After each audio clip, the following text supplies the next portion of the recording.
There's a lot of discussion surrounding Donald Trump's toxic remarks. Can he redeem himself before Election Day? Pastor Robert Jeffress is a member of Trump's Faith Advisory Council and is sticking by the GOP nominee. He joins us now from our Dallas bureau. Sir, thank you so much for joining us. You've been defending and campaigning Donald Trump from the very beginning. But, sir, how do you defend the most recent audio leak that we've seen? Well, let me be very clear about this. These statements were lewd, offensive, and indefensible, but they're not enough to make me vote for Hillary Clinton. Last week, I was in Trump Tower. I moderated a meeting between Mr. Trump and religious leaders. And I said, with Trump seated to my left, I said, look, I might not choose this man to be a Sunday school teacher in my church, but that's not what this election is about. But, sir, being it's the about president, choosing the best leader to reverse the downward spiral of the nation. But it's also about electing someone with character and with judgment. He mentioned comments that he's learned a lot after 10 years. He was still 60 years old when these comments were made.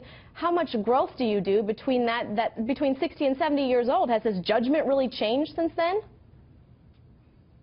Well, let me agree with you. I do think character is a very important issue when it comes to leadership. But when people suggest that Trump is now disqualified because of his character, they're assuming that Hillary Clinton has a better character. And yet here is a woman who destroyed 33,000 emails. She attacked those victims of her husband's sexual assaults, and she supports the dismembering of babies through partial birth abortion. That's hardly the high moral ground. We are going to do either. Entire segments about Hillary Clinton on this show today, but right now you are speaking out on behalf of Donald Trump. You also lead a congregation. How do you convince those people that this man supports traditional family values when you hear comments like this?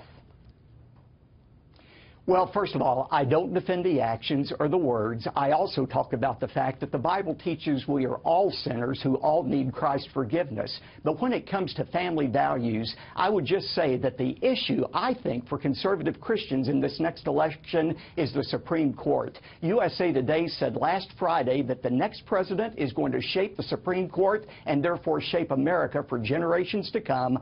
Donald Trump is the only candidate who said he will appoint justices who interpret the Constitution using the law rather than political correctness. And I just think, Elizabeth, as despicable as these comments are, I really believe conservative Christians need to keep their eye on what the real issue is in this campaign. Okay, well, you talk about shaping the Supreme Court of the United States with a number of other factors, but in order to get there, you need the support of your party. And right now, the GOP is completely fractured, especially after these comments. And we're seeing lawmakers rescinding their support of the nominee. So how do you steer the ship from here?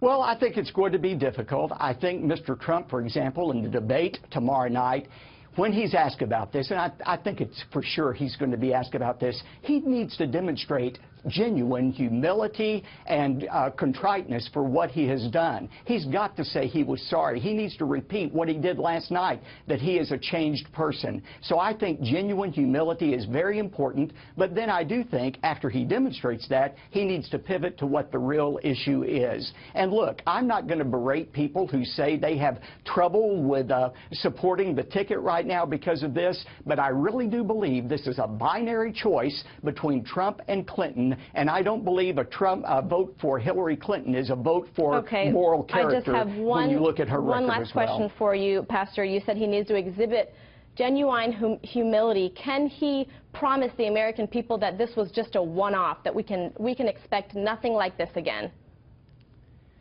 Well, you've been reporting, and I think it's probably true. There are other things from his past that will come out as well. But I think what he can do is say, I'm ashamed of what I've said. It doesn't represent who I am, and I'm a changed person, and I will never exhibit this behavior from this point on. All right, Pastor, thank you so much for joining us. We appreciate it. Thank you.